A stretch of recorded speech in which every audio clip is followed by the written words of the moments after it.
Revenir à un classique est toujours une épreuve d'honnêteté. Le livre, lui, n'a pas changé. Ceux qui ont changé, c'est nous. La même histoire, traversée par les années, nous renvoie aujourd'hui des leçons qui, autrefois, n'avaient tout simplement pas encore la place d'exister. Il m'a fallu du temps pour comprendre pourquoi l'étranger dérange autant. Ce n'est pas seulement à cause de la froideur du narrateur, ni uniquement à cause du crime, ni même du procès qui se transforme en théâtre. Le véritable malaise est plus intime. Ce roman nous oblige à regarder en face l'écart entre ce que nous ressentons réellement et ce que le monde attend que nous ressentions. Et plus on avance en âge, plus on découvre que cet écart n'est pas une exception. C'est une routine. La question qui guide cette lecture, et j'aimerais la laisser flotter, sans la presser, est à la fois simple et cruelle. Que se passe-t-il quand on n'arrive pas à produire l'émotion correcte au moment attendu? Non pas l'émotion vraie, mais l'émotion attendue. Celle qui rassure les autres. Celle qui prouve que vous êtes humain, fiable, normal. J'ai vu des gens souffrir parce qu'ils ne pleuraient pas aux enterrements. J'ai vu des personnes se sentir coupables d'éprouver du soulagement au lieu de la tristesse. J'ai vu quelqu'un sourire à un moment jugé inapproprié, et être condamné pour cela, comme si un geste involontaire était une confession morale. Et moi aussi, plus silencieusement, j'ai connu ce sentiment d'inadéquation quand la vie exige une réaction et que l'âme ne suit pas. Pas par méchanceté. Pas par cynisme. Mais parce que le cœur n'obéit pas toujours au scénario social. Camus écrit L'étranger en 1942, dans une France occupée, au moment où l'Europe traverse un effondrement de certitude. Mais le roman n'est pas un pamphlet sur la guerre. Il est plus radical que cela, et c'est en cela qu'il est grand. C'est un livre sur la précarité de tous sens. Et sur la manière dont la société, face à cette précarité, tente de compenser en érigeant un tribunal de signification. Une machine qui interprète, accuse, conclut et étiquette. En y revenant aujourd'hui, j'ai l'impression que ce roman est encore plus actuel. Non pas parce que le monde aurait empiré de façon linéaire, mais parce que l'exigence de cohérence émotionnelle et morale est devenue plus constante, plus publique, plus surveillée, parfois sans même que nous nous en rendions compte. Il y a une fin de signes. Des signes de sensibilité. Des signes d'indignation. De deuil. D'empathie. De positionnement. Et lorsque ces signes n'apparaissent pas de la bonne manière, quelque chose se brise. On ne dit plus seulement « tu es étrange ». On dit « tu es coupable ». Meursault est cet homme-là. Un homme qui ne sait pas ou ne veut pas mentir émotionnellement. Il n'est pas un saint de la sincérité. Il n'est pas un héros de l'authenticité. Il est plus dérangeant que cela. C'est un homme collé à l'immédiateté des faits. Au corps. À la chaleur. Au sommeil. Au désir. À la lumière du jour. Et le monde, qui a besoin de récits, s'irrite de lui. Je veux raconter ce texte comme si je parlais à quelqu'un qui a déjà vécu assez longtemps pour ne plus avoir besoin de leçons rapides. Et aussi comme quelqu'un qui s'est déjà retrouvé, à un moment donné, du mauvais côté du geste attendu. Pas pour me disculper, mais pour reconnaître le terrain sur lequel Camus avance. Celui où la conscience adulte cesse d'être pure pour devenir complexe. Camus est né en Algérie. Il fut journaliste, dramaturge, romancier. Il a traversé le siècle comme une conscience inquiète. En 1942, lorsqu'il publie L'étranger, il publie aussi le mythe de Sisyphe, où il réfléchit à l'absurde, ce choc entre le besoin humain de sens et un monde qui ne répond pas. Mais il faut éviter de réduire le roman à une simple illustration de l'essai. Camus n'écrit pas de fiction pour prouver une idée. Il écrit parce que la fiction atteint des zones que la philosophie seule n'atteint pas. La zone du geste. Du corps. De la voix intérieure. Du silence qui ne se justifie pas. Le problème humain central du roman, tel que je le ressens, peut se dire ainsi. La société a besoin que vous fassiez semblant de ressentir certaines choses pour maintenir son propre ordre. Et lorsque vous ne faites pas semblant, elle vous punit. Cette punition peut être brutale, comme dans le livre. Mais elle peut aussi être quotidienne. Exclusion. Méfiance. Caricature. Diagnostic hâtif. Moralisme. Ce problème est profondément adulte parce qu'il ne se révèle qu'avec le temps. Quand on est jeune, on croit encore que « être bon » suffit. Puis la vie enseigne autre chose. Souvent, ce qui compte, ce n'est pas d'être bon, mais d'en avoir l'air. D'avoir l'air adéquat. Aligné. La maturité apporte cette découverte amère. Il existe une éthique sociale faite de signes, et pas seulement d'actions. Et quand ces signes échouent, l'action réelle peut être éclipsée. Dès les premières pages, Meursault apparaît comme quelqu'un qui ne participe pas au théâtre des attentes. Sa mère meurt. Il va à l'asile. Il observe les lieux, le soleil, la fatigue, le temps qui passe. Il ne se répand pas en discours intérieurs. Et plus tard, cela lui reviendra comme une accusation. Ici, une lecture à la Harold Bloom est éclairante. Les personnages ne sont pas seulement des personnes. Ce sont des forces psychiques en conflit avec d'autres forces. Meursault n'est pas un cas clinique. Il est une énergie narrative. Il incarne un refus. Le refus du sentimentalisme. Le refus de l'explication morale automatique. Le refus de la rhétorique. Et ce refus irrite parce qu'il désorganise le monde. Un monde a besoin d'histoires cohérentes pour fonctionner. Or Meursault est incohérent au niveau le plus offensant. Le niveau émotionnel. Mais le roman est plus subtil que la caricature, il ne ressent rien. Meursault ressent. Il ressent le corps. Le désir. La chaleur. L'agacement. L'épuisement. La joie simple. Ce qu'il ne fait pas, c'est transformer cela en récit édifiant. Il ne traduit pas ces états en valeurs sociales. Il ne dit pas « je souffre comme il faut souffrir ». Et alors la société conclut « donc tu ne souffres pas ». C'est la logique dangereuse de toujours. Si tu ne montres pas comme je l'attends, alors tu n'as rien. Aujourd'hui, dans une vie saturée d'exposition, cette logique gagne encore en intensité. Nous vivons dans une culture qui exige des signes publics d'intériorité. Le deuil doit avoir une forme. L'indignation doit avoir une forme.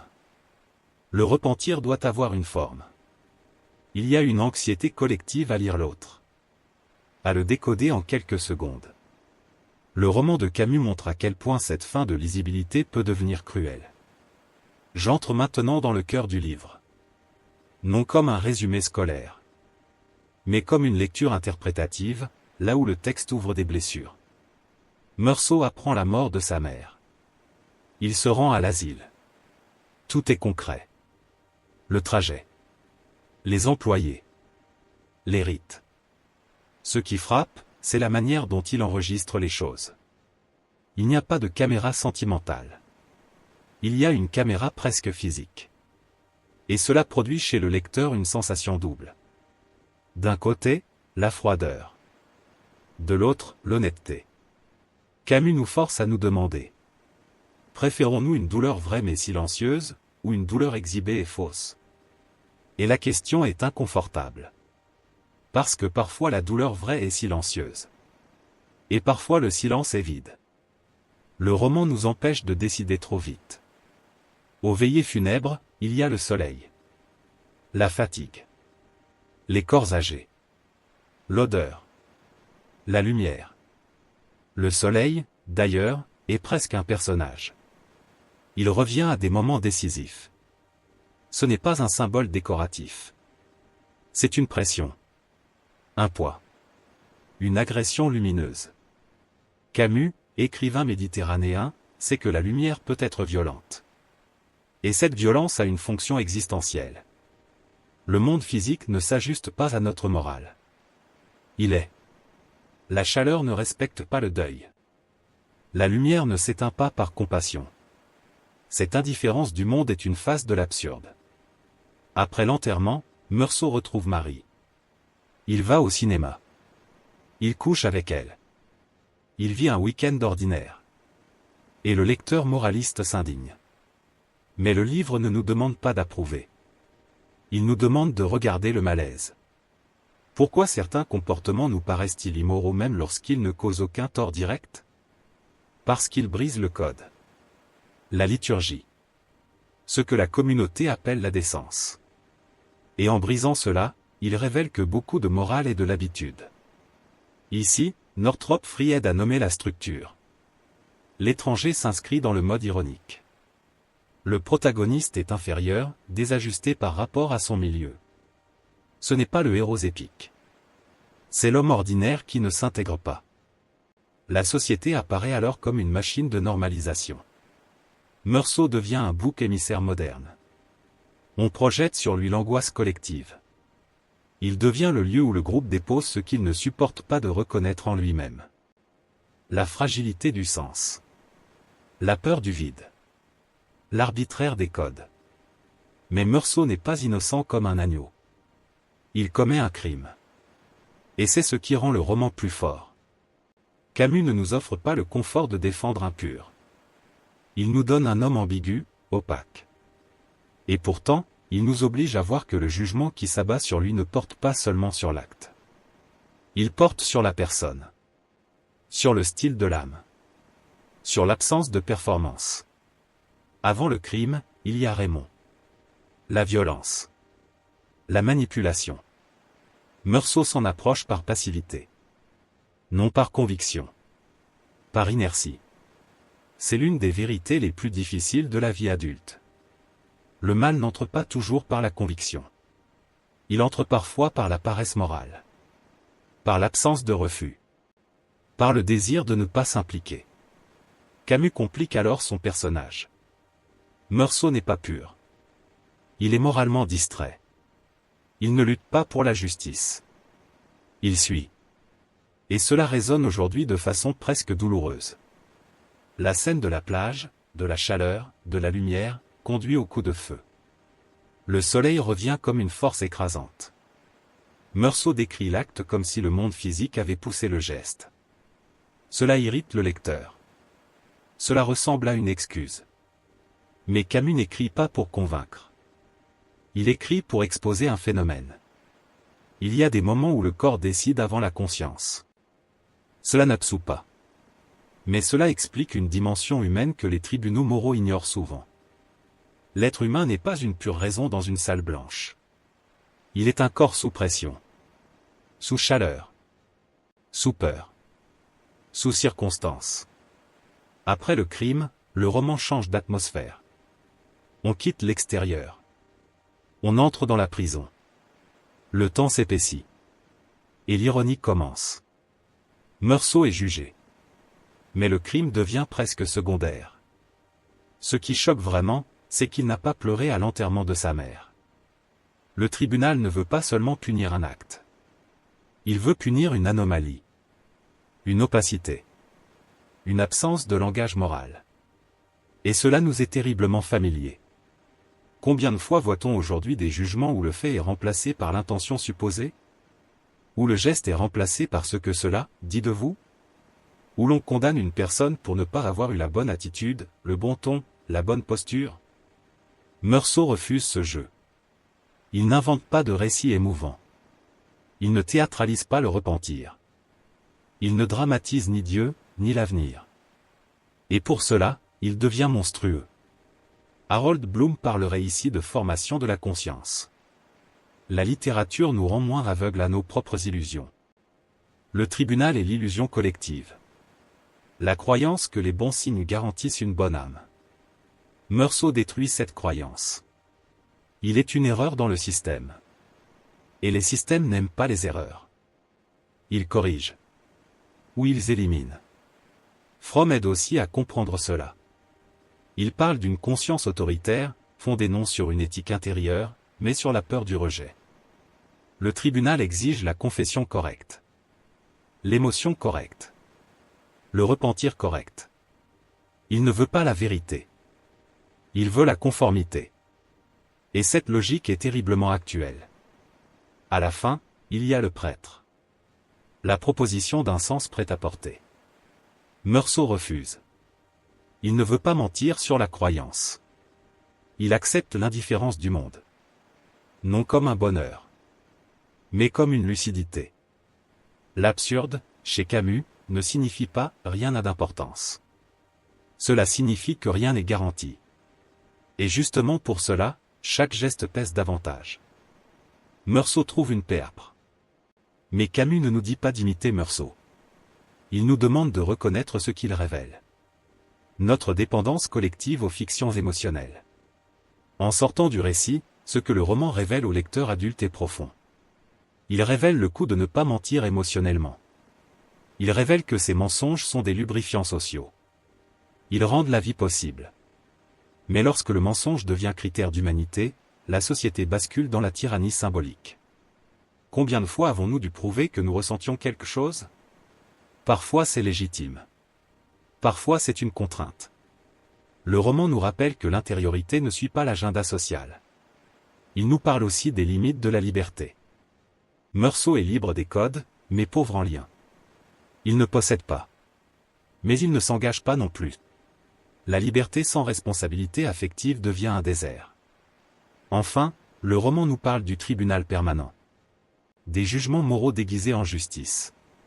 Des communautés qui se purifient en condamnant un individu. Et il nous oblige à une honnêteté inconfortable. Car si je suis sincère, moi aussi j'ai jugé par des signes. Moi aussi j'ai interprété le silence. C'est là que la littérature agit.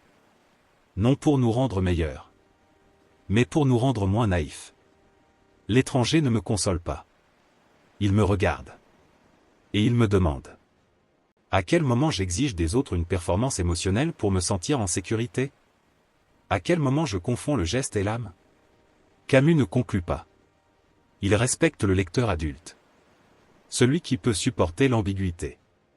Peut-être la meilleure manière de terminer est d'accepter ce malaise comme fécond. Un malaise qui nous rend plus prudents avant de condamner. Plus attentifs au rythme du deuil. Plus conscients de l'opacité humaine. Meursault n'est pas un saint. Il est un homme. Et c'est pour cela que le roman demeure. Le texte n'a pas changé. Nous, oui. Et en changeant, nous découvrons que L'étranger n'est pas seulement un livre sur l'absurde. C'est un livre sur la fin de sens qui devient jugement. Sur l'exigence d'émotions correctes. Sur la peur collective du vide et la violence symbolique qui en est. Dans la prochaine vidéo, je veux continuer avec Camus, par une autre porte. La révolte. La dignité humaine quand l'espoir n'est pas garanti. Si ce texte vous a accompagné, laissez un signe. Cela permet à cette série de continuer. Et de poursuivre, livre après livre, ce travail rare d'attention.